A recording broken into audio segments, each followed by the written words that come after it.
Welcome to the regular City Commission meeting for the City of Lighthouse Point for Wednesday, September 12, 2018. Mr. Danny Slavich of Cross United Church will provide us with an invocation.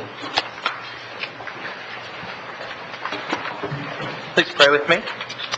Father in heaven, maker of all things, thank you for establishing the authority of this commission to promote the common good of the City of Lighthouse Point.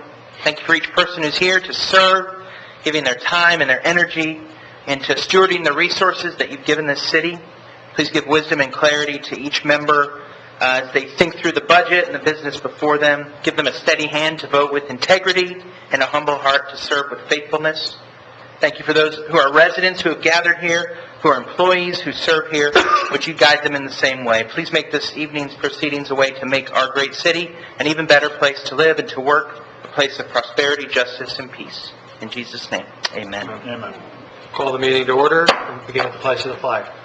I pledge allegiance to the flag of the United States of America and to the republic for which it stands, one nation, under God, indivisible, with liberty and justice for all.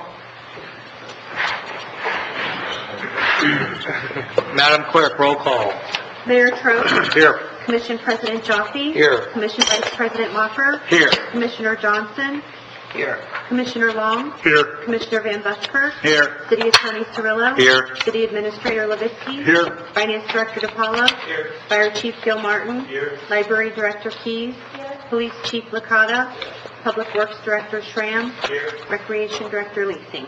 You're all counted. Thank you, Madam Clerk. We have two sets of minutes for approval. A workshop and regular meeting of August 28, 2018. Any comments or addendum? Move the approval of minutes for the workshop and regular meeting of August 28th. Second. We have a motion. We have a second for approval for both sets of minutes. All in favor, say aye. Aye. Motion passes 5-0. Treasurer's report, Mr. DePaulo. We'll be hearing from you a lot tonight, so let's get started early. Thank you. The general fund has $735,333.26. Cleanup deposits, $29,800.00. Garbage and trash fund, $816,923.68. Special purpose funds, $2,915,497.46. Stormwater utility fund, $310,624.04. Debt service fund, $14,938.68. Contingency fund, $5,483,748.00. General fund encumbrances, $108,825.80. Total all funds, $10,415,690.92. Questions for our Finance Director? Mr. Van Buskirk. Well, it's not for our finance director, but it's on the treasurer's report. I was just wondering to know where we were at on completion for the tennis center drainage. Looks pretty good. I mean, it looks great. I just didn't know how much longer they were going on. I mean, Thank you. The only remaining item is some fencing. it looks great, Chuck. So then there'll be some final inspection, and that's it. Perfect. Looks really good. Yeah, it does. Great job, Chuck. Thank you. Anything else, Commissioners, on Treasurer report, or maybe any other reports that we've been presented? Okay, moving on. Public comments and requests regarding agenda items. Most of our agenda items, this is an opportunity for members of the community to come up and address the Commission before we address items on our agenda, which is available in the back. Most of the items tonight relate to our budget and special assessments, so there are public hearings. Certainly come up now, but there will be a public hearing to address these specific items. So we'll open up public comments and requests for agenda items, regarding agenda items, and come forward, state your name, 3 minutes. Seeing none, hearing none, we'll close public comments regarding agenda items. Reports of City Administration. Our City Administrator, John Levitsky, has a report, and I believe Chuck does. Mr. Levitsky. Yes, sir. Mr. President, Commissioners, FDOT, in conjunction with the MPO, is proposing a bike lane project. Thank you. On Federal Highway, starting at Sanford Road, going to the north to the Palm Beach County line, on both sides of the street, both eastbound, or both northbound and southbound. We got word that FDOT was proposing to do that We conducted a meeting with FDOT rep, the project manager. The mayor attended, myself, Commissioner Johnson, because she's on the MPO, and Chuck Schramm. And we met with the engineer, and we just said, how can you possibly put in bike lanes, and what's your proposal with the royal palm trees and the hardwood trees? Because what they initially proposed was 6 or 7 foot of bike lane on each side of the street. And if you realize, if you look at Federal Highway, there's nothing on the west side available because you're at curb and then you're at sidewalk. And then on the east side, if you go east of the curb, then you're by our royal palm trees. So at the meeting, we said it's unacceptable, absolutely unacceptable to remove those royal palm trees. Made it absolutely clear. Just last week, I don't know if you noticed, was a bunch of pink ribbons on all the trees, and what they're doing is they're just doing a survey. It doesn't necessarily mean those trees are going to be removed or even proposing to remove those trees, but they did a survey of the utilities, the storm drains, and we're still in the process of talking to them, and Commissioner Johnson's got some more information I think she'd like to share. Yeah, they had a meeting as late as this morning on it, and originally they told us they were spending $14 million to do this, if you can believe. Now they said $8 million, so I don't know which is the true figure, 14 or 8 million. But as of this morning, they said that this was their study would be finished in March. The actual construction would begin in August of next year, and it would take 1.5 to 2 years to complete, which would mean our federal highway from Sample Road to Deerfield or through to Hillsborough would be torn up for 1.5 to 2 years. So it's pretty hard to wrap your head around that. But they say they're going to hold a public hearing in the near future, whatever that means, and work out all the details and so on and forth, and they'll tell us the meeting location, the time, and so on. And I think it's imperative that we should all come to that meeting and perhaps get some of our citizens to come to that meeting. The last we heard about the trees, that perhaps they'd only take down the shade trees and not the royal palms, but if you do the math that John told you of how wide they want to make the bike lanes, it's hard to see how they could do that and leave the palm trees still standing there, because there's just not that much room to play around. Are they proposing to actually narrow the actual traffic lanes to do it, or just take additional land to make the bike lanes? No, take the additional land, and there's no land to play at all on the Pompano side, because they're built right up to the street, so it's all got to come from our side, or the median, or the median. Okay.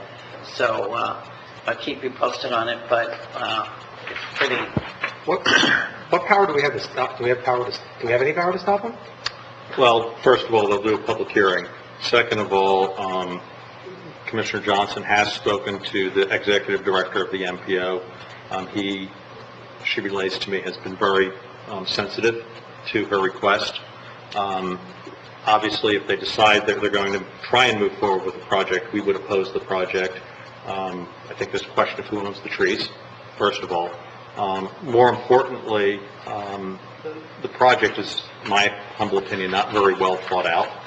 And, one of the things that I want to make sure we do is we follow up on everything they do, including, if the commission would like, I'd like to file a public records request with FDOT to get everything they have on all these trees that they're marking and make sure we understand what they're marking and see as soon as possible what all these pieces are, so we're in a position that we can respond with knowledge as opposed to just being, you put a bunch of yellow ribbons on trees and yellow, or in this case, pink ribbons. Well, they tell us they're marking those to survey them, but at the end of the day, we want to see that survey. We want to understand where those trees are. And one of our residents, Roy Rogers, and I spoke on Monday, and Roy had some very good history of where those trees, as I'm sure Commissioner Long has as well. And those trees were partially paid for by the city and partially paid for by property owners and store owners. So there's a question of the ownership and the value and who would be able to do what. So we need to get all of our ducks in a row on this. I'm very disappointed that FDOT didn't even talk to us, that they were going to start this project. because we did tell them no. It was 60% work done before we had any clue it was happening. Right, Yeah, that's scary. so, And one other thing is, that's a problem with it, is that if they do say we're going to save the palm trees, and then they dig right up to the palm trees here, what is that going to do to the roots of the palm trees? And the next time a hurricane comes, they'll have it all just go like that if you start disturbing their roots, because I don't know, royal palms are kind of round, aren't they? they've got round root You're balls. chopping off half of that root ball. Yeah, and as I understand it, these root balls these trees originally came out of South Dade, and they're marl balls, which means they're anchored pretty well into the ground. So they are movable, is what I understand, but And again... worth a lot of money, too. And they're worth a lot of money. So there's a lot of value in those trees. So I think we're just going to have to get all of our information, get all of our ducks in a row, and make it clear that we are not happy about this, but I do think we need to file a public records request with FDOT, sooner than later, and say we want copies of all this stuff, and we may have to file multiple public records requests just to make sure we get it in a timely manner. Commissioner Lawson. Thank you. A brief history on this. Back in '98, when we had that visioning committee, one of the things was to improve the federal highway corridor. And Roy Rogers, who, if you don't know who Roy is, I mean, he's a longtime resident, but he was also the landscape architect for Weston. So if you go down Weston off of 75, you see all the royal palms, that was all Roy. And while we were working as part of the visioning committee, talking about pole signs and getting rid of them, moving them to monument signs, was a landscaping issue that Roy said, I will make this happen. And what we did was, he went with Manny Diaz, who is the DOT landscaper vendor, and through DOT and through the city of Lighthouse Point, made a deal that we got discounted royal palms, that we were to line federal highway to that. And the other part of it was the businesses that fronted that would pay, well, it may have been $1,000 a tree, worth a lot more than that, but then the city then would help maintain it by watering it, fertilizing, especially as it got grown. But it made a huge difference, and you can tell the difference when you come into the city of Lighthouse Point. Pompano, and we worked with Pompano and Deerfield at the same time. They didn't have the success we did, but you'll still see a lot of royal palms up and down Federal Highway because of Roy Rogers. So when we saw the pink bands around things, I ran into Roy after church and talked to him, and he had done some inquiries, and Glenn reached out to him. And my concern is simply this. DOT has started this with the Complete Streets concept. It has taken root in some areas of Broward County because they have more available land, so it's not a hardship. Any longtime resident of Lighthouse Point, Pompano, and Deerfield realized that we used to have parking in a lot of our areas along Beacon Lake. There used to be a lot of parking there, all the way down, because eventually they put in a large extra lane of Federal Highway, and then they redid it again and took even more by putting a very large sidewalk in. So as you look at that 4500 building, that sign that's kind of there, that used to be about 15, 25 feet back from where the sidewalk was. So it's really, DOT has pretty much encroached as much as they could by expanding Federal Highway. And my concern is now an additional 7 feet out of there will not only take away all our royals, all our hardwoods we've worked very hard to have and to put there to make it part of our signature Lighthouse Point, but you will lose every piece of landscaping you have in there, so that we not only will be in a situation with probably the sidewalk being moved as well, whatever low-lying landscaping we have there will be diminished or reduced to nothing. And as much as DOT says they will do a public workshop, have anybody gone to a public workshop meeting from DOT or any other state agency where they said, you're right, we're going to get rid of it? I believe they're just moving forward for this. And I would like to see any and all ideas, legal remedies that we can do to keep this from happening. Because this is part of Lighthouse Point that makes Lighthouse Point unique when you're going down US 1 corridor, which is not the most beautiful in the world. As you can see on the other side with Pompano, and I think it was unincorporated at the time, they wanted no part of it. You can see the vast difference between our side and their side. And by getting rid of things that make us unique, we're going to have a major hardship trying to get in new businesses on the Federal Highway Corridor, maintaining the ones we have. We're dealing with issues with the look and the aesthetics of it, and this is something they've just done because they think it's the best thing to do. And quite honestly, I've never bought into the Complete Streets program. I was on the planning council and didn't like it then, I don't like it now. It works in some areas of the county, I just don't believe in the older areas, and you can see what they've done with Lauderdale by the Sea, some of the problems they have with the narrowing of lanes and other problems. I just don't think it fits where we have it. Huh? Road dieting, they call it. Yeah, road dieting. I like that. Yeah, so you shrink the lanes, it's a hardship. And this will happen faster than they think. Right. And I think that what we have to do is really move forward very aggressively to protect what is ours. Yeah, and another thing too, we haven't had real good luck with DOT when they come in and do a project in our city, and some of it's not really their fault, but, you know, if they're gonna be digging up that whole road and depending on Broward County to tell them where this is and that is, and the other thing is, that's open a can of worms that we've all been down that street, but I think we should do something as quickly as possible. I don't even think we should wait for the public hearing. I'm gonna try and get more information when I go down there tomorrow morning, but I think that the longer we let it go on without them really seeing us jumping on the bandwagon, the harder it's going to be to stop it. Just one quick question. Commissioner, since Commissioner Johnson is our representative on the MPO, perhaps after all of you have give comments, subject to Attorney Cirillo's approval, we can authorize her to talk to the MPO about our position on this and possibly do some things to try and nip this in the bud. But since she would be representing the city, I think the commissioners need to authorize that. Commissioner Busker? Well, no, I just, one of my thoughts was obviously with Sandy, but more so anything is I think Mike is correct. We've had very little luck trying to explain to FDOT what our needs are in our city and them actually listening to it. So I think Mike is 100% correct. I mean, if we're not in front of this, then if we're not way in front of this, we're behind it. So, I mean, I'm not a huge fan of passing ordinances or passing anything to make sure that we start sending letters to everybody, but I think that's always a good start. I think at least gets everybody knowing that, hey, listen, this is going on here, whether it's to our county commissioner, our state representatives, and so on and so forth. We've done that for other actions that we've taken here. At least it's a start in the right direction, and it's something that's at least quick. We could have done it quickly, that we all agree with it up here. So I think that's important. And then obviously what legal repercussions we have for the fact that we paid for those trees, have maintained those trees, and those things I cannot believe are any cheaper than $40 or $50 a linear foot of wood to purchase right now, maybe even $100 a linear foot. So those, we're talking, $30,000, $40,000 worth of trees, each tree possibly, with their height and so on and so forth. So, Commissioner Walker, anything?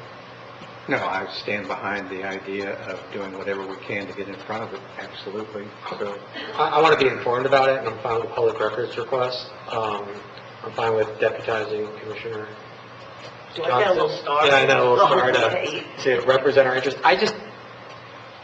The way you're describing these bike lanes sounds like a nightmare. I agree.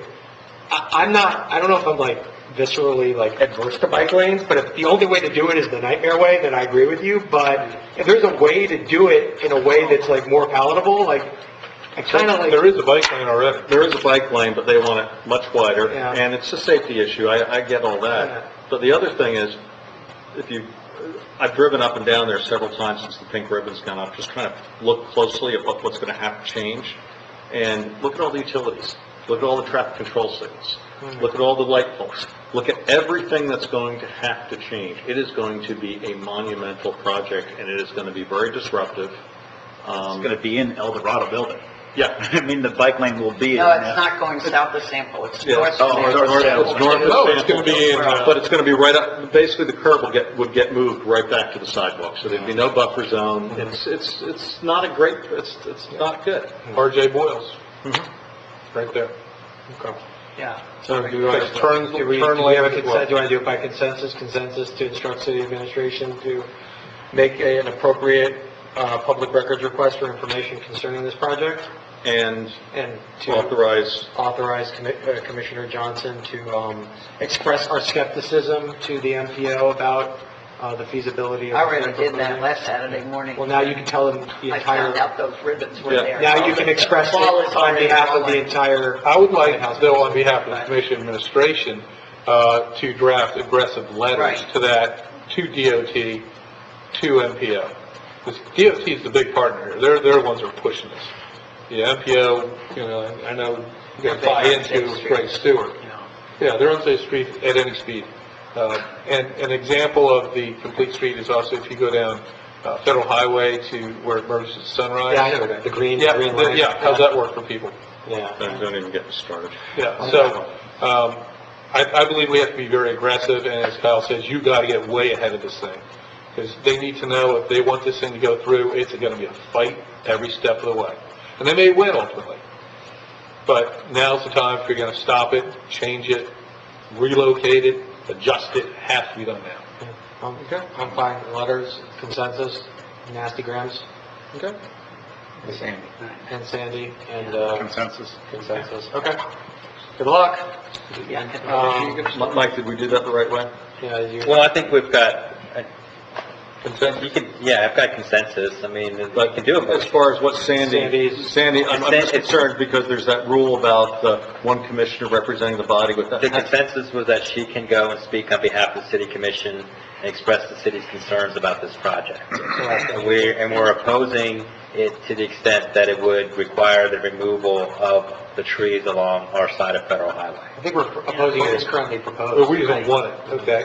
But I'm also a member of the executive board of the MPO representing all the small cities in Broward County.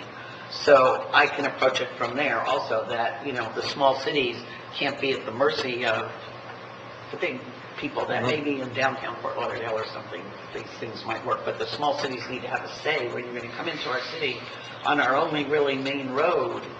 And, you know, I think that is Which is- legitimate. Created a traffic problem already recently with the signalization timings. Right.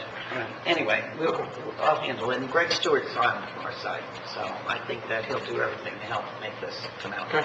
Thank you. ahead of the MPO. Okay, we have another report from City Administration. Our Public Works Director, Mr. Schramm. Sir, thank you for your time, Commissioners, Mayor. This is a quick report regarding one of the Public Works employees, Kenny MacArthur. On Thursday, August 30th, 2018, which was the Thursday before Labor Day, he was exiting the police department parking lot, and he observed a large quantity of cash flowing down the street on 21st Avenue, right behind the police department. He stopped his vehicle immediately, exited, and began gathering the money. The police chief and some detectives showed up immediately because they saw him on camera in dispatch. And so all told, the money he gathered amounted to $2,770. The detectives canvassed the neighborhood, knocked on doors. Turns out a gentleman living right across the street in Tarleton, or was visiting, just recently got home, got out of his car, and must have fell out of his pocket. So made him happy for the weekend, and I just wanted to bring it to your attention, so to exhibit his initiative, character, and integrity of the people working for you. That's excellent, yeah. Certainly. That's very nice. You're a good crew there, Chuck. Is exemplified by that. We have no department reports, we have no reports from city administration, no reports of standing committees. Our next planning and zoning board meeting would be, is to be determined. Code enforcement, October 16th, community appearance, September 20th, 2018, special magistrate, October 3rd, marine advisory, November 1st. Our next city commission meeting is not on a Tuesday, given that it's budget time, we move those around, so that meeting is Monday, September 24th. 6:30? Yeah. So while we're on the topic of planning and zoning, maybe an apropos time to get an update from our mayor about the yacht club.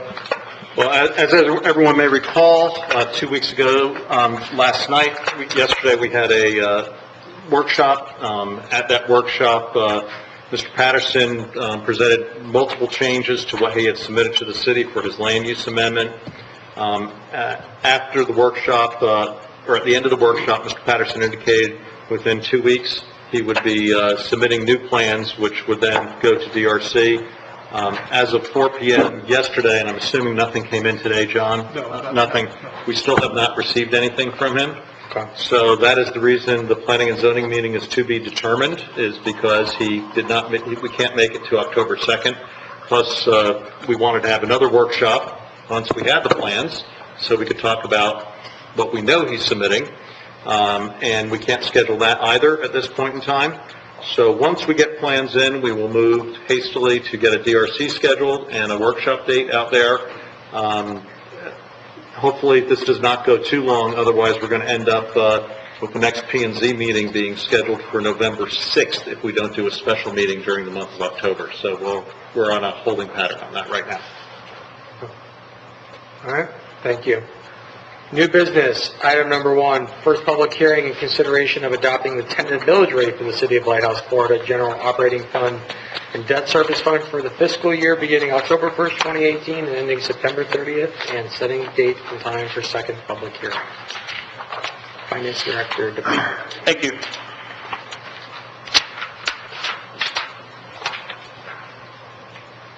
Well, good evening. I have a brief presentation that is intended to cover the millage rates, the budget, and all the 5 funds, as well as hit on the special assessments briefly.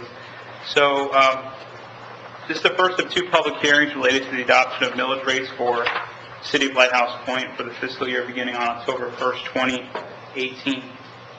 Proposed operating millage rate is 3.5893, and that is 5.22% above the rollback millage rate of 3.4113.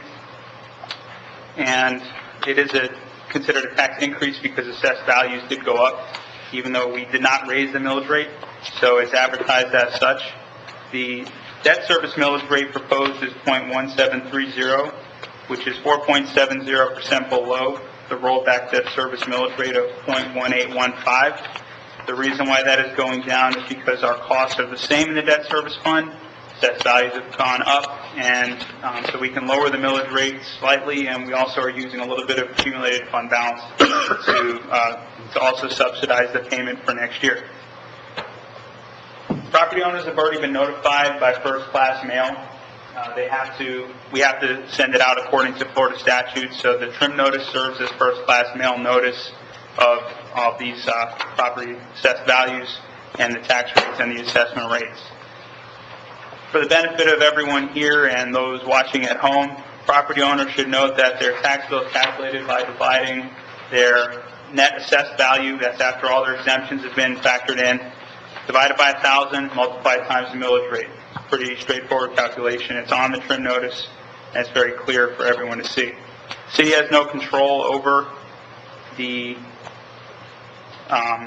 assessed values. The city does, however, have control over its millage rates. If a property owner believes that their taxable value is incorrect, they can go to the Value Adjustment Board and request an adjustment. Some people actually ask for it to go up for certain reasons, but most people ask for it to go down for the most part.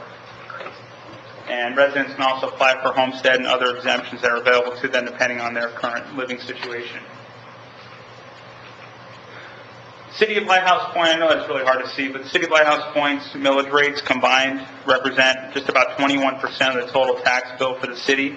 Last year, the current year we're in, the total millage rate for property owners in the city was 18.1532 mills. That includes the school board, that includes Broward County, that includes all the independent districts, as well as the city.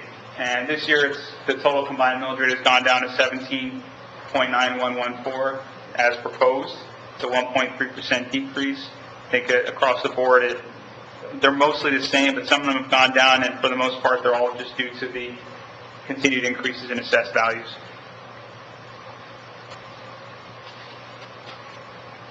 Okay.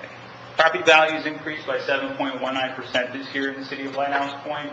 That was including new construction. Without new construction, so same properties year over year was about 5.22% increase. Using the same millage rate of 3.5893 allows the city to levy an additional $590,000 in revenue. that's gross tax revenue, then that's actually calculated at 95%. Hey, Frank, can I ask you a quick question? Sure. And I know my math's going to be wrong somewhere, it's probably the most likely answer, but our rollback, millage-wise, we're 5 point something % higher than the rollback rate, is what you said, right? Yes. But our assessed values went up 7%. Why did we, what's the cause of the delta there? If we're keeping everything, if all things being equal, I know things get more expensive, but why don't those numbers match up? The rollback rate looks at the values from last year that existed, the properties that were assessed last year, and compares against those. So it doesn't necessarily take into account those new construction. New construction, okay, makes sense. Gotcha. It's the net assessed value in the city. You've got to be on the rolls last year. You've got to be on the rolls last year to count for the rollback. Yeah, it's completely a tit for tat calculation to get the same amount of revenue, what millage rate would it take. Gotcha, okay, makes sense. So if the city keeps its same millage rate, and if everything else goes to plan with all the other cities, the city would have the third lowest operating millage rate of all cities in Broward. And that's behind Weston and Hillsborough Beach. It's the fourth lowest when we include our debt service millage, to put this behind Lauderdale by the Sea. And we mentioned, did I hit on all the points, Mike? I just want to make sure I didn't miss anything on the statutory stuff. The need for the tax increase? Yes, the need for the tax increase is to cover cost of maintaining the same city services that are currently in place from the prior fiscal year, paying for all of our salaries and benefits, capital improvements, and so on.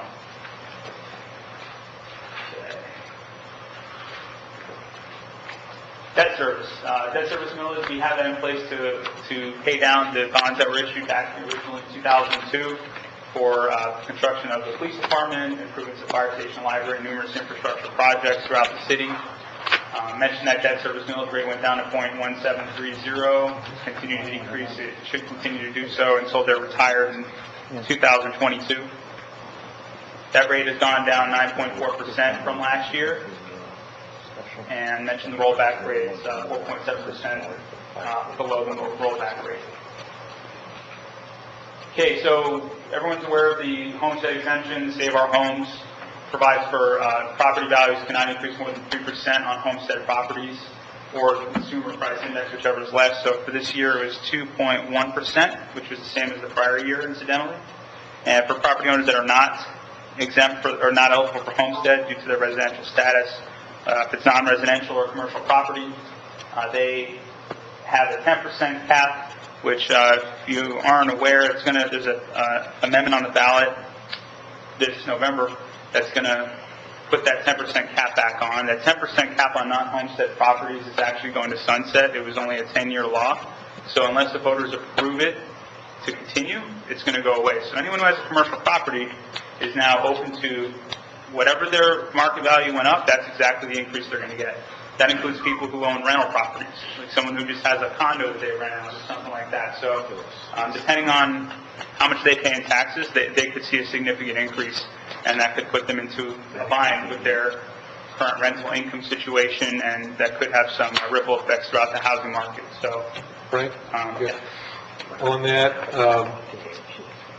and I know you're close with Marty, but it seems like a lot of people I talk to, it's like pops up automatically for the rentals, 10%. And now you're seeing a lot of people who feel that the value that they have is a lot higher than the actual property's worth, because it's not homestead, it's a rental property. And yes, it does affect your tax and everything else, but they're kind of hesitant to go to the value adjustment board with fear of kind of like, okay, now it's like fighting a tax audit. You know, you're always going to be marked for that. What's your thoughts on that? Because it's been 10% for the last few years, automatically. And now the value of the properties, in some respects, and I agree with it because I'm in the same situation with my mom's property, is that, you know, like, it's kind of overvalued at this point. Do you recommend going to the value adjustment, or is there... Well, I think everyone's got their own individual situation. I'm hesitant to recommend what anybody do in their personal situation. Well played, Mr. DiPaolo. Yeah, it's just... It's the really question hard came for up, me but to- they have a fear of kind of value adjustment board of being like the IRS. Yeah, I get it.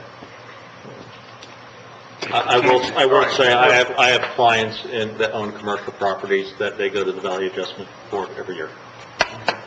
We have residential properties in the city. I get the list every time someone's on for a hearing. It's constant. It's, you know, people play the game, they do what they can to limit their liability each year. Okay, so as you mentioned, we're recommending a tax increase. The rates are not going up, but since we're levying more revenue, it's considered a tax increase. Just moving into the city budget briefly. The 5 operating funds are the general fund, tenant center fund, garbage and trash fund, stormwater fund, and debt service fund. Those 5 have an actual adopted budget each year. We have other funds for special purposes, recreation support, infrastructure, environmental, cultural support. We have a public safety fund for police forfeitures and other special revenues that they receive. The infrastructure fund does not have a formal budget, but we do have a multi-year cyclical improvements capital plan. That's a 5-year capital infrastructure plan that's adopted each year with the proposed budget. General fund recommended operating millage rate is going to provide for $8.22 million in revenue. It's approximately 51%, just about over half of the city revenues. General fund, as you're aware, represents most of the city's operating programs other than the tenant center and the refuse and the stormwater management. So it's a catch-all of everything that's not required to be separately budgeted for or accounted for. So we have police, fire, code enforcement, building, public works, library, financial accounting, general administration. One thing we always talk about with the budget is since we provide services, then we're a labor-intensive industry, government, and 77% of our expenditures budget for the general fund in the coming year is just salary and benefits. Total budget, $16.17 million. Again, 7.43% higher than the 2017-18 budget, just due to keeping up with the cost of everything. We are using some fund balance, some prior year accumulated fund balance. Frank, Frank, where is that from, the 84,000? Just stuff we just over budgeted for, and then we saved a little reduction on insurance and some other little things, and voila, we have $84,000. Basically, yeah. We have more than that. We just are using $84,000 for this budget. Because it was 84,000 was budgeted in last year, so we basically. We spent at least $84,000 less than last year than we expected. Correct. That's exactly what I was saying. Yeah. Yep. Okay, so we're going to have over $5 million left in contingency for the most part. We are a little bit out of. We've got some money that we're trying to recoup right now. Number one from FEMA, from Hurricane Irma from last year. Things are moving very slowly in Washington. I was at a seminar a couple weeks ago, and everybody is just waiting, and no one's really getting any information. And I know that now with Florence on the horizon here, that's not going to get any better over the next 6 months. So we're hoping that things start moving a little quickly, and we get our money before that all starts coming into play. And we also have the bridge that we're still, we have an insurance claim outstanding on that for a couple $100,000. So I'd say we're probably around $1 million out right now that should be coming back to the city in some way, shape, or form in the next 12 months.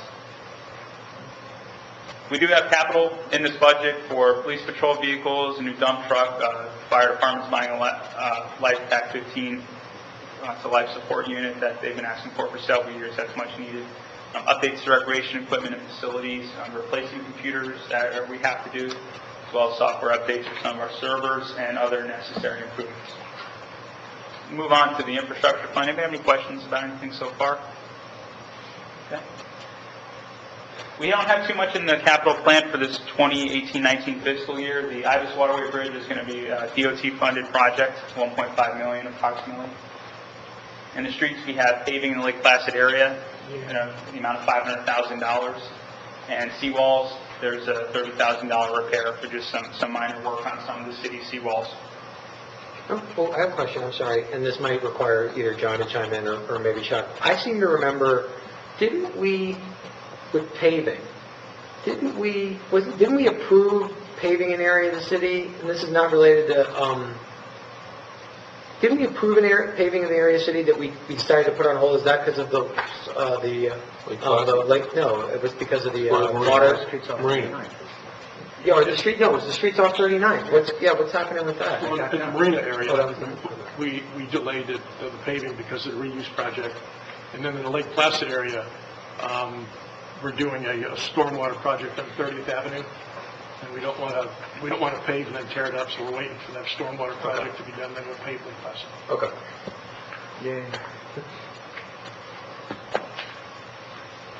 Yeah, Frank, I'm sorry. Just before I go any further, I just want to mention that tonight, after tentative approval of this, after following the public hearing, the millage rates, the budget schedule is going to be published in the newspaper. We'll have a second public hearing on Monday, September 24th at 6:30. And, okay, just want to make sure I hit on that before we move forward. So that's it for the infrastructure fund. And then we have the tennis center fund, which is funded by membership fees as well as a city general fund transfer. And rates are increasing each year based, they're tied to the CPI, and it's going to be 2.9% for this year. And the recommended transfer from the general fund is $136,206. It went down by $200, which is not a bad thing. Garbage and trash fund, talk about that a little bit with the special assessment. The final negotiated rates came back at $6.24 a month increase, which represents just slightly under $75 a year. Whether it's single family with 4 or less units or 5 or more, it's the same increase for both, even though they have different rates. So they're both going to see about $75 a year increase. Anyone who has a dumpster account and container service is going to continue to be billed directly by Waste Management. And the garbage and trash fund has been adjusted down accordingly with the lowering of the rates that are going to be approved tonight. We initially assumed a $14 increase in the budget, so we did the actuals based on only $6.24 a month. So that's That's a pretty big win. yeah. So if you look at the garbage budget, there was a pretty significant adjustment of $200,000 to account for that difference. It doesn't really have any effect on the net budget because we're basically billing and collecting the cost of services, but the budget itself has been lowered. Commissioner Walker. Frank, that Yes. 14 though is in the trim notice, right? Yeah. So people are going to do better than they thought they were. Yeah, and I did get a number of phone calls about the $14 of people walking in City Hall asking about it, and I also recently found out that it was going to be lower, so I was able to at least tell them it's going to be much lower. I know it was We high. actually, I'm sorry, I was going to ask that. We got people, when I saw the trim notice, I was like, that, it's kind of funny when you actually see it, you talk about it here, and when you see your trim notice, you're like, that's I got calls on that. Yeah, that's what I was going to ask. I did too. Okay. Good news? Yeah. Debt service fund, talked about that a little bit a few minutes ago. Millage rate decrease. Finally, stormwater utility fund, no changes there. Still $60 a year for the assessment that's recommended. And got a pretty good sized project coming up next year. Spending about $420,000 of fund balance next year. So hopefully we will get those projects done and have the funding available for that. So that's it for the presentation. City administration recommends tentative approval of the recommended millage rates by motion this evening. And city administration also recommends tentative approval of the city's operating budget for the general fund, tennis center fund, garbage and trash fund, debt service fund, and stormwater utility funds for fiscal year 2018-19 by motion this evening. And a budget summary is going to be published in the newspaper of record prior to the next public hearing. That's going to be scheduled for Monday, September 24th at 6:30 p.m. I'd be happy to answer any further questions you have. Questions, Commissioner? Are we up for public hearing? None. Mr. City Attorney, I assume we need to do all these public hearings. Yeah, I would do each public hearing and then vote. So we'll open, we'll open public hearing on the 2018-2019 tentative millage rate. If you'd like to discuss the millage rate, come forward. You'll have 3 minutes, and state your name and address. Seeing none, we'll close public hearing on the 2018-2019 fiscal year tentative millage rate. Further discussion by the commissioners or a motion to approve the tentative millage rate? I'd like to make a motion to approve the tentative millage rate for fiscal year 2018-2019. I'll second it. And that is for both tentative millage rates, both operating millage and debt service. And through that motion, we also set your public hearing for Monday, September 24th at 6:30 PM. Is that your motion, Commissioner? Yeah, that's my motion. That's my second. We have a Exactly motion, what I was saying. we have a motion, we have a second. All in favor, say aye. Aye. Opposed? Motion passes 5-0. Any discussion on the 2018-2019 tentative budget before we open public hearing? No? Okay, we'll open public hearing as to the fiscal year 2018-2019 tentative budget. If you would like to discuss the tentative budget, come forward. Having no one come forward, we'll close public hearing on the fiscal year 2018-2019 tentative budget. Commissioners? Questions, motion?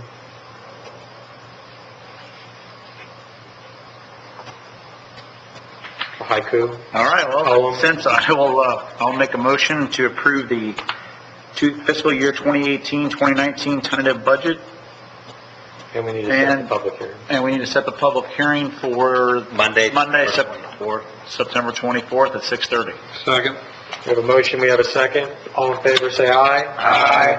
Opposed? Motion passes 5-0.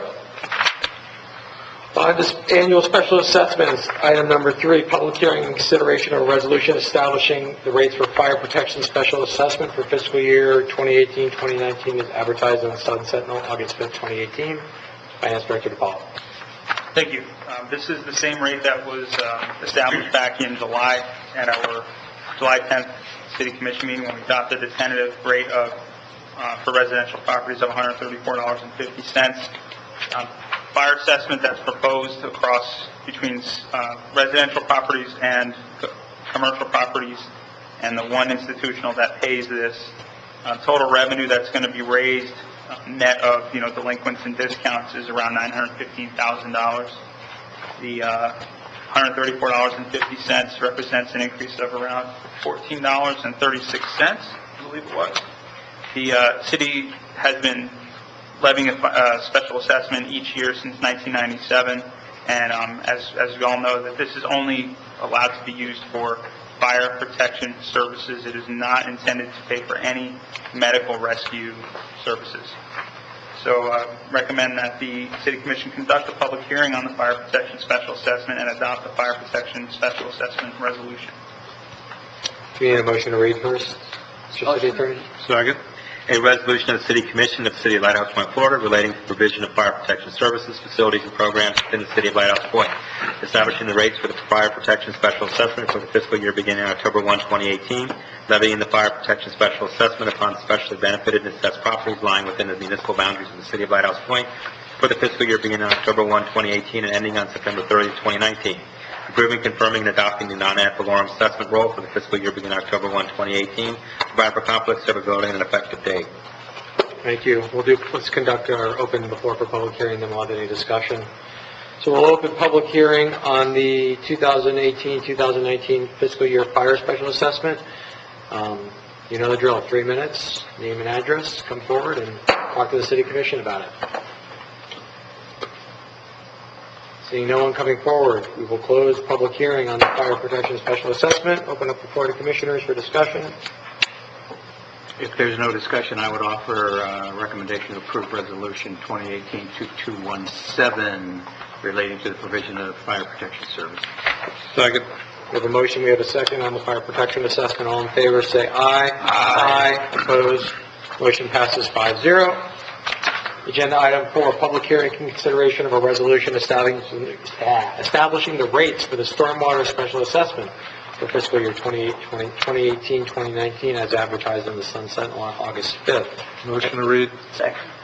A resolution of the City Commission of the City of Lighthouse Point, Florida, relating to the levy and collection of the city's stormwater assessment within the municipal boundaries of the City of Lighthouse Point for the fiscal year beginning October 1, 2018, approving, confirming, and adopting the stormwater assessment and assessment roll, providing for other matters relating to the levy and collection of the stormwater assessment, providing for conflict, severability, and effective date.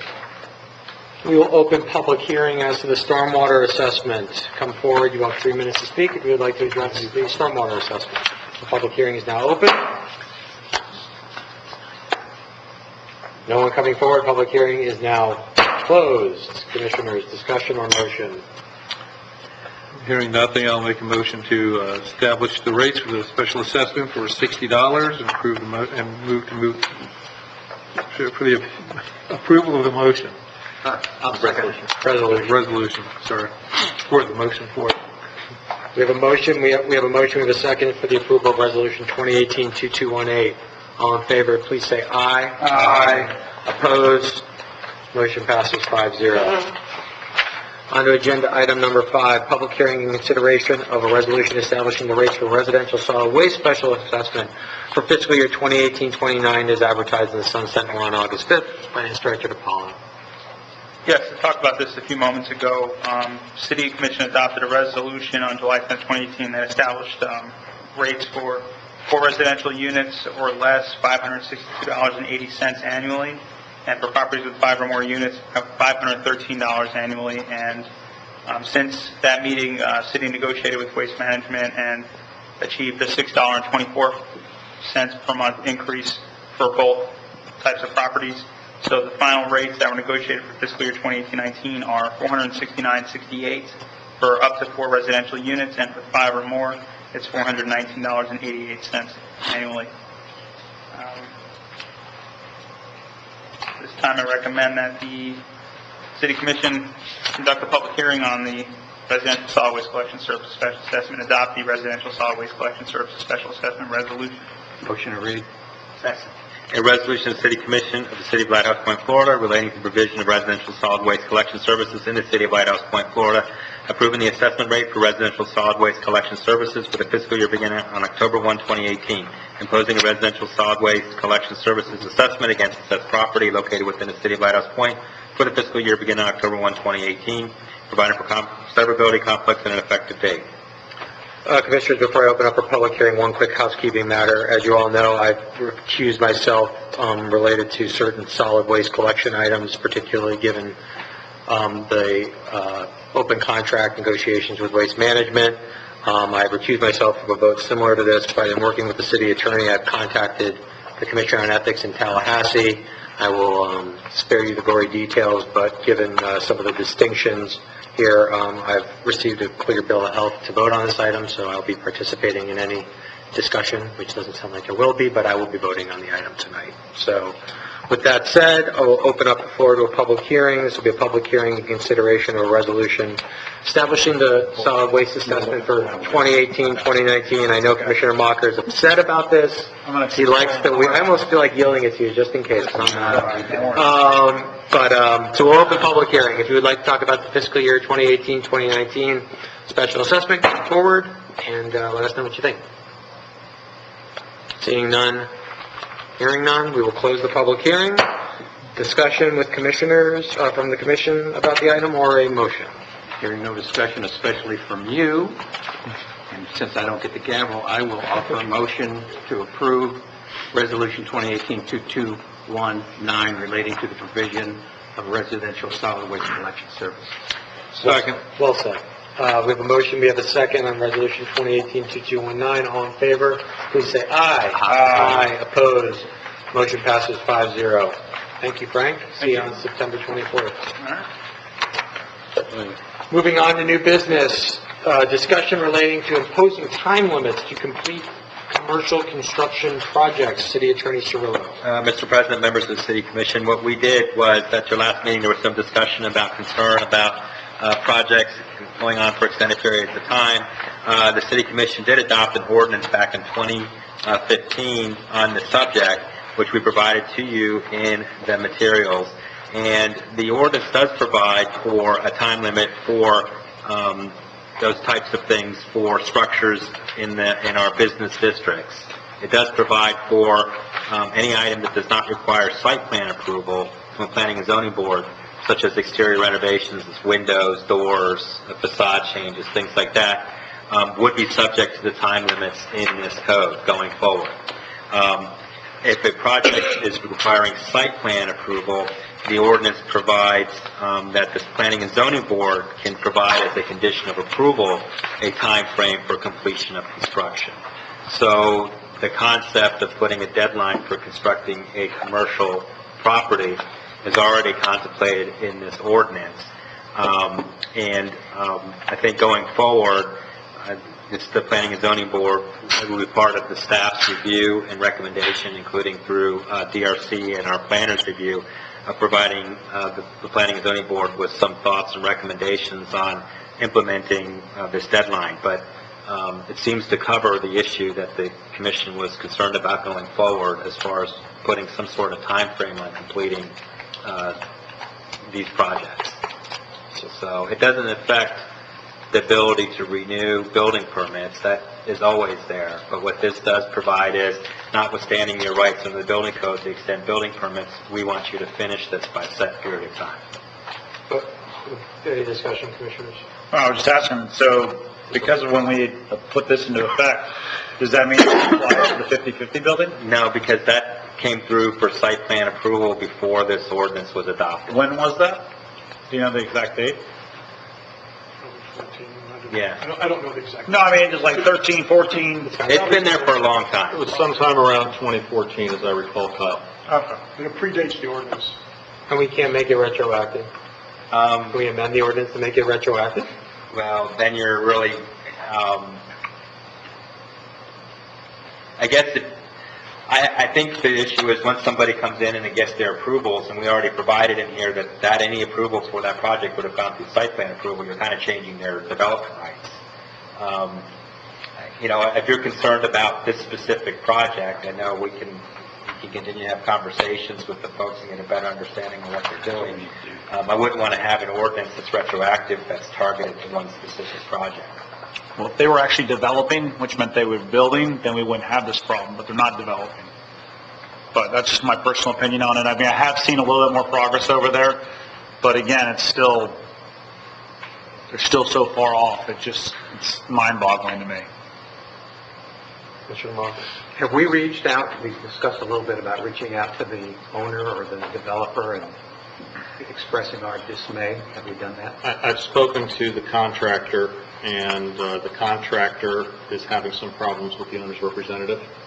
The owner's representative is not very responsive. In addition to that, the contractor did let me know that the right turn lane that was installed immediately in front of the property does not meet FDOT standards, and FDOT is going to make them redo that, which has slowed down the project as well. The engineer on the project is also the owner's representative, which even further complicates the matter, because the engineer is the one that designed the turn lane, and now he's having to go back to his client to explain it's going to cost a lot more money. So there's a whole bunch of problems going on up there. Commissioner, the idea was that we were going to see if we needed to address this prospectively, since it sounds like, although we could take a gamble and apply it retrospectively, probably not the wisest thing to do. I mean, it sounds like to me is this is covered by our code. If somebody were to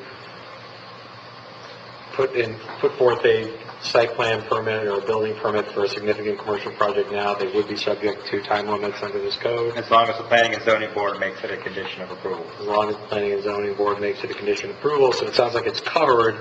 I guess the only thing we could do is is take that discretion away from Planning and Zoning if we so chose and made it mandatory, or put some sort of hard deadline. I'm just giving ideas. I'm not suggesting that that's the way we want to go, but it is covered by our code. Do we want to tinker with it?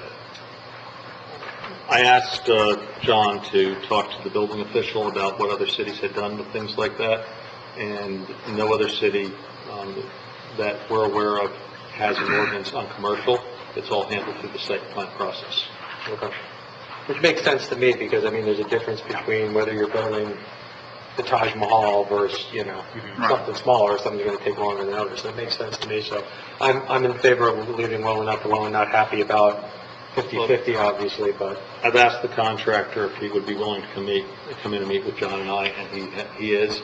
His problem is the owner's representative.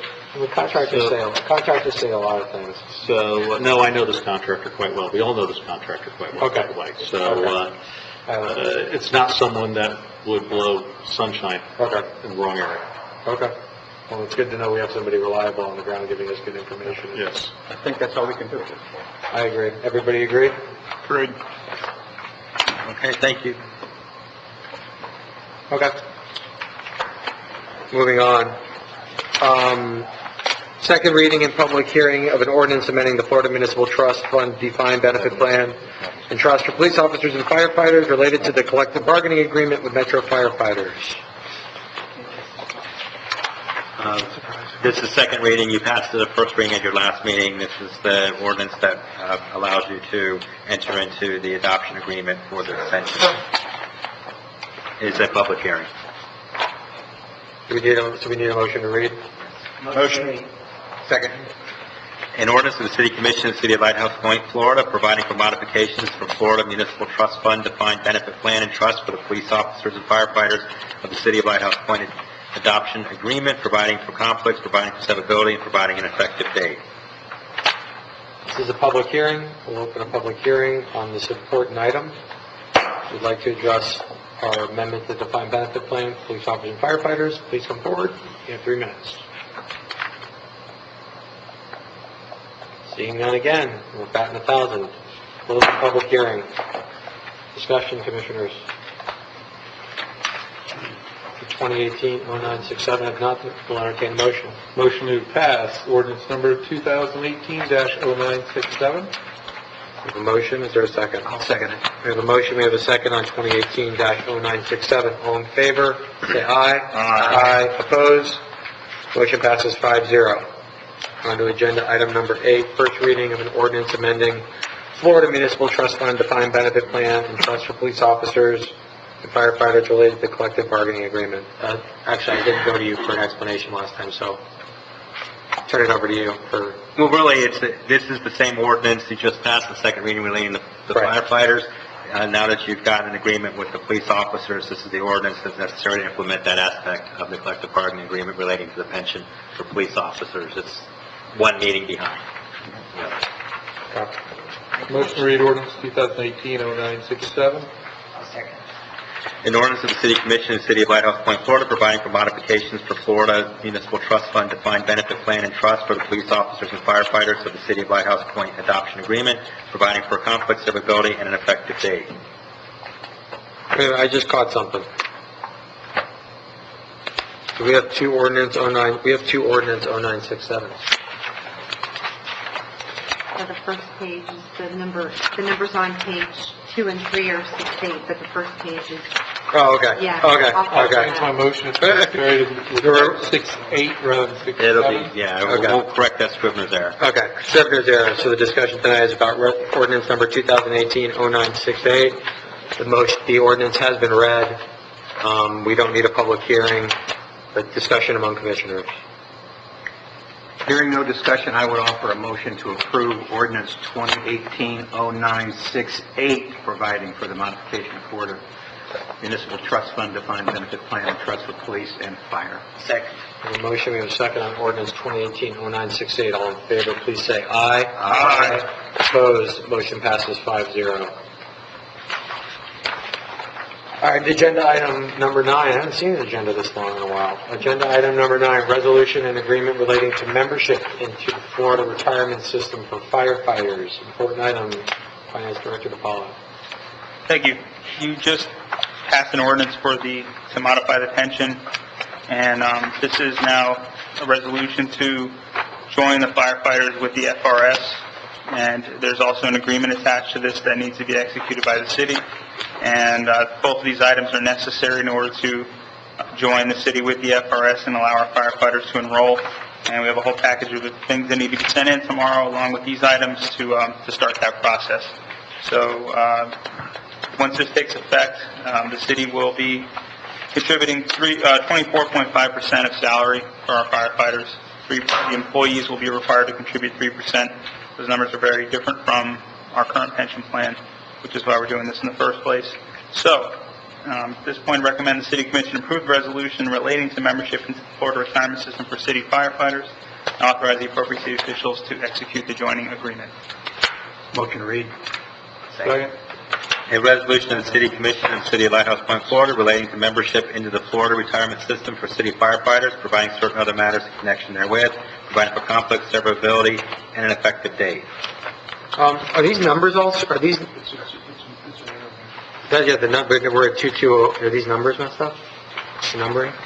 No, just Scrivener's error. Okay.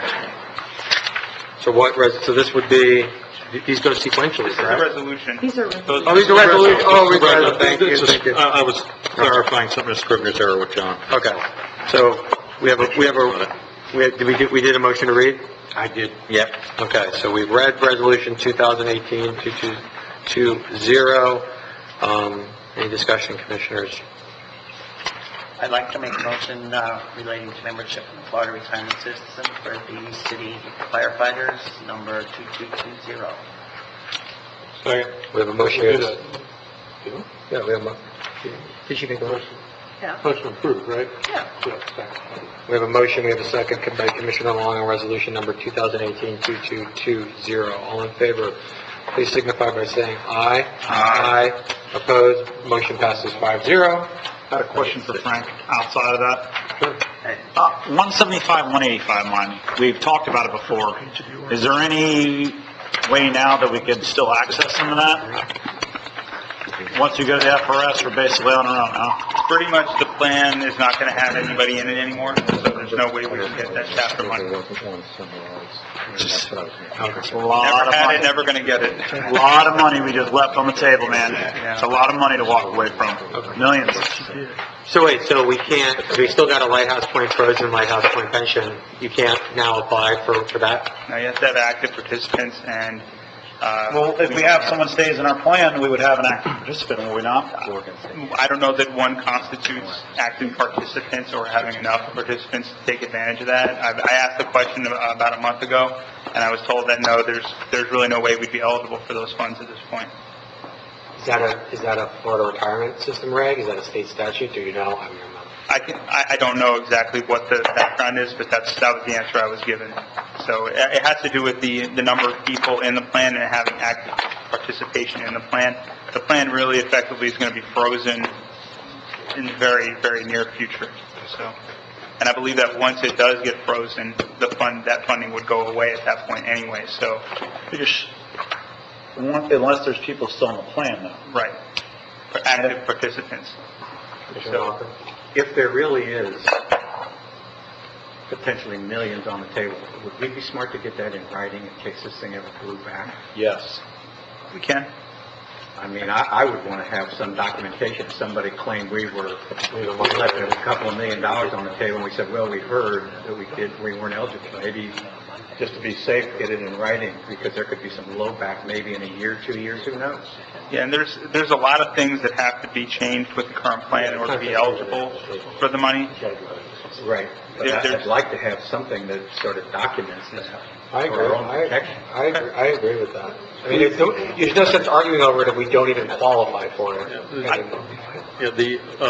A few years back, we did look into it, and one, there would be significant modifications to the existing plan at additional cost to the city, so that the net money we'd receive was going to be, the estimate was under $70,000 a year on a net basis per unit, so 140 for the two. The problem we have is because the premiums are based on zip code, 33064, includes other areas, so they couldn't give us any hard and fast numbers, so a lot of it was based on estimates. But it's not a bad idea just to Yeah, get my something issue right. is that, next time negotiations roll around, somebody's going to be claiming, well, you had millions there and you gave it up, you didn't even care, that kind of thing. I'd just like to have something to flip down there and say, it ain't fake news, it's the real deal, and Well, because we went to FRS. I mean, everybody wanted to go to FRS, and we lost the money, if that's the case. stating it But is I one agree. thing and having I agree. it, something in writing is probably going to protect us. I Yes. do not disagree. So if we could, is there any objection to that? Ask for some kind of opinion from the appropriate agency. Yeah, I'll contact the Division of Retirement and ask them and get something in writing from them on that. Thank you. Thank you. Thanks, Frank. Frank. Moving on to resolution, agenda item number 10, resolution approving an interlocal agreement with the city of Deerfield Beach for funding debris removal for the 53rd Court waterway. Motion to read.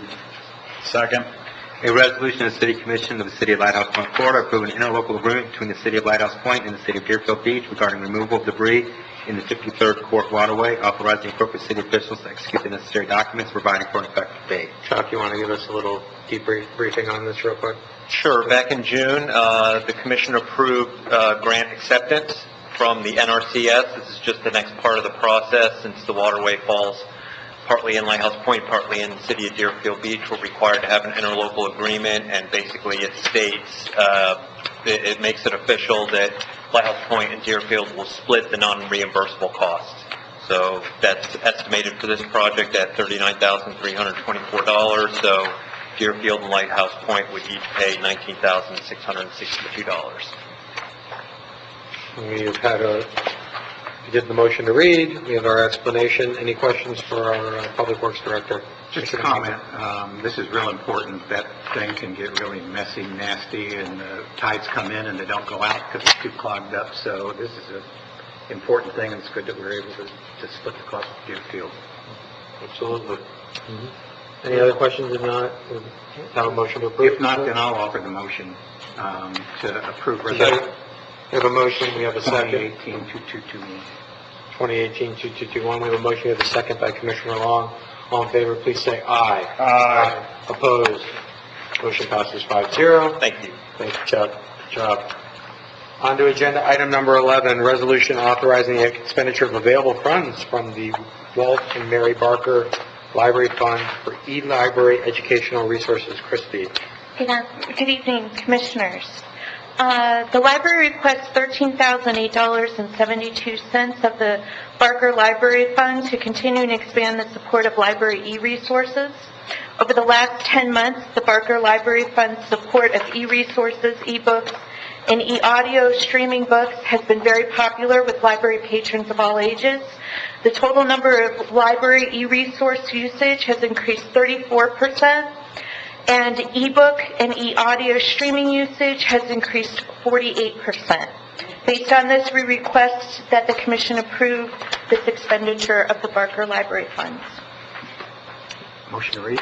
Second. A resolution of the City Commission of the City of Lighthouse Point, Florida, authorizing the expenditure of available funds from the Walt and Mary Barker Library Fund, authorizing appropriate city officials to execute the necessary documents, and providing for an effective date. Any discussion, Commissioners? I'm still using it. It's a great enhancement, great. Absolutely, very fortunate. Is that, I have not used it yet, so I'll admit my naivete. Is that something that you have to be at the library to use, though? No. You can use it from home? You can use it from home. Awesome. You can use it on an iPad. You just have to have your, library card and you log You in? just need a library card, and it's Right there. for...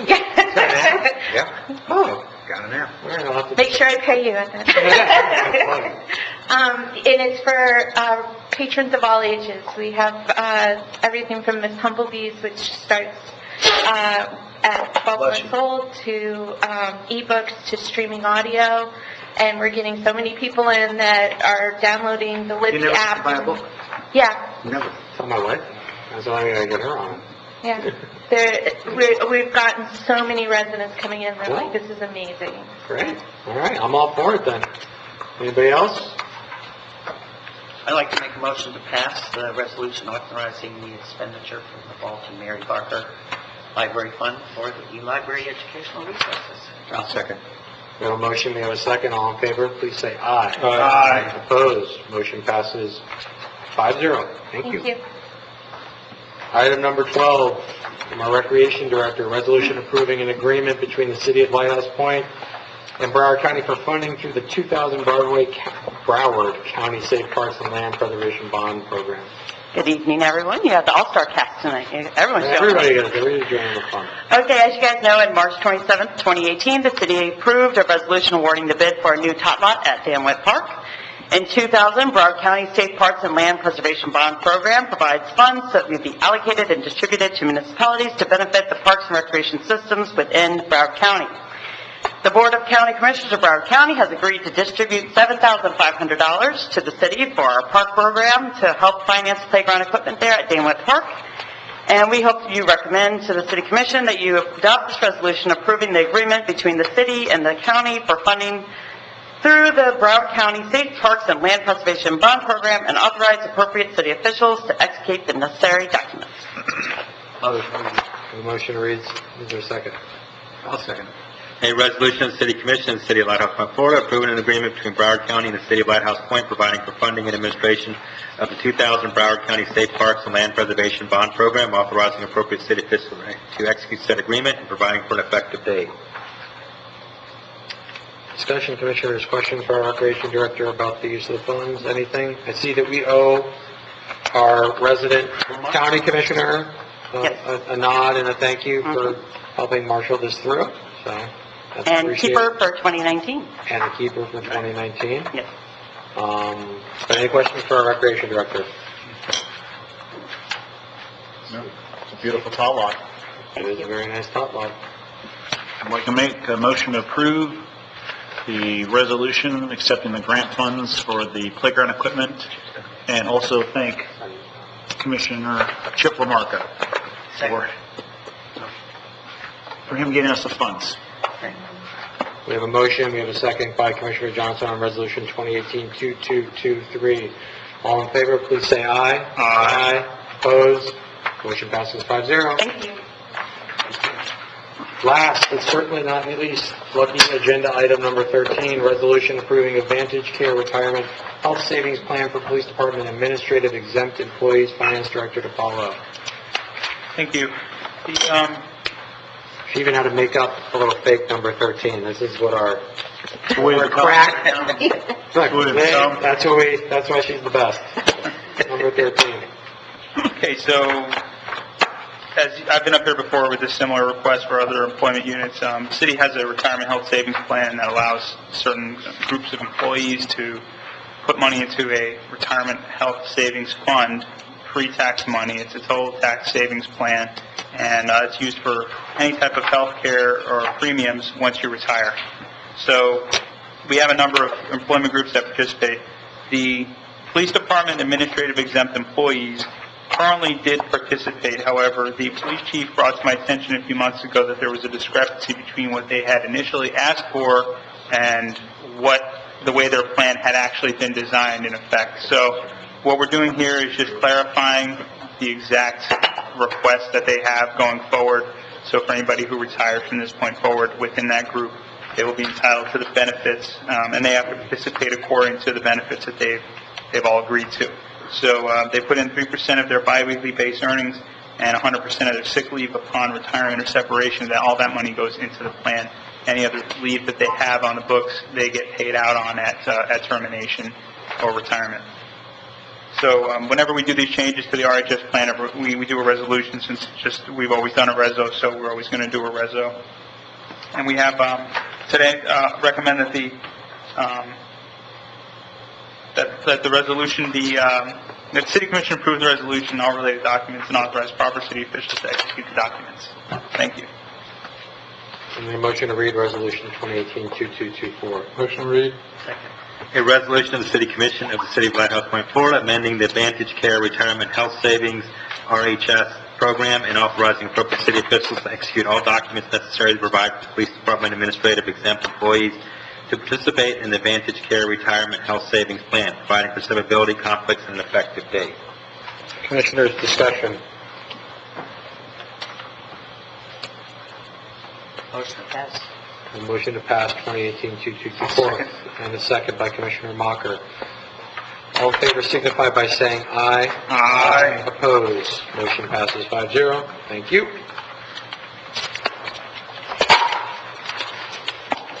Now we come to the point of the time of the meeting. We are done with our agenda items. We will open up the floor to public comments and requests from the floor regarding any item.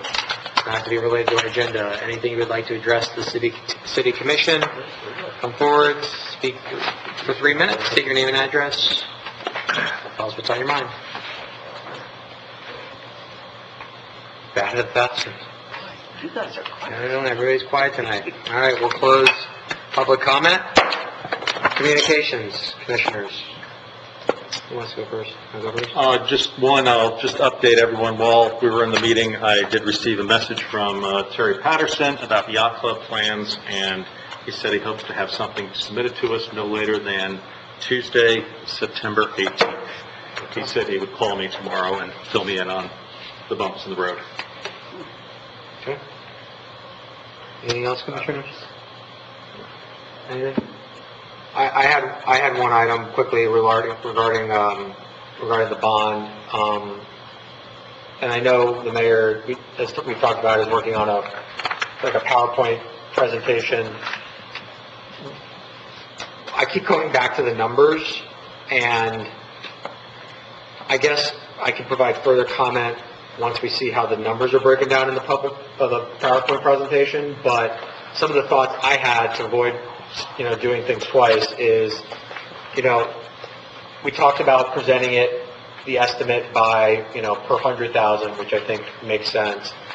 Almost like, I think doing it almost like maybe a hypothetical tax bill, like taking somebody's trim notice and showing how much, you can use mine for all we care. It's all public information, or, I don't care, but a hypothetical house. The other thing that I think is important is, so let's say it's $40, I know it's an estimate, let's say it's $40 hypothetically per 100,000. It's 40 to 45. Okay, 100,000. That's the range. 40 to 45. I think seeing it broken up by item that we contemplated when we passed, based on the budget numbers we did, of how much of the $40 or $45 would be to the fire station, based on the estimates for each of the buildings. Seeing that's also helpful to show, the percentage of what's going to what.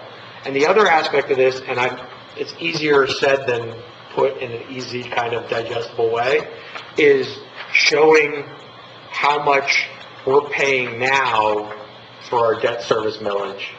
How much is going to be with the possible new debt, and then showing how it'll decrease when the other debt falls off, like a net. I know that's a lot of information, and people smarter than me could probably package it better, but I felt pretty strongly about showing how it breaks down by project from a tax increase standpoint is important. Right, well, based on the millage rate that was approved tonight, I think we're at round numbers $12 under the old one per 100,000. Right. So if it's 40 to 45, once that drops off, so you go to 52 to 57, and then you drop down to... Yeah, but I think showing that, I think that is a factual thing that we should be advising, that, the tax increase is going to be a bit more for a shorter period of time, and then actually, your tax will arguably go down a little bit after the other bond pays off. Another thing I feel strongly about, because I'm getting a lot of questions from people about, this is costing so much, or this, and then showing, the improvement to the library is going to be, I'm guessing, I don't know the number, Frank, who's better with numbers, can run it, is going to be $6, $7, whatever it is. Breaking it up by that, I think is important from an education standpoint. So I'd like to see it. I'd like to see it for myself when I go out and educate people on it. I'd like to know those numbers. If we don't want to put it out publicly, or the administration, for whatever reason, doesn't want to do it publicly, fine. But I'd like to know those numbers. Mr. President, just one comment on that is you just want to be careful you don't create a situation where you've got a budget for each of the projects, because it's an umbrella project, and some might come in under, some might come in over. So you can only base it on your current estimates, and so, but you don't want to lead people to believe that each project's got a fixed cost. And then we put everything's an estimate. I just want to caution you that you don't want to have a judge kind of look at it, the validation, and say you can limit it to this much because that's the way the city sold it to the taxes. Well, I'd like to know the numbers. I think it's information that based on current estimates. We can have Frank put something budget together and provide you when you're giving a presentation if you're asked. Yeah, I'd like to know the numbers, because I think we're going to get questions on that. So, anything else? We are adjourned.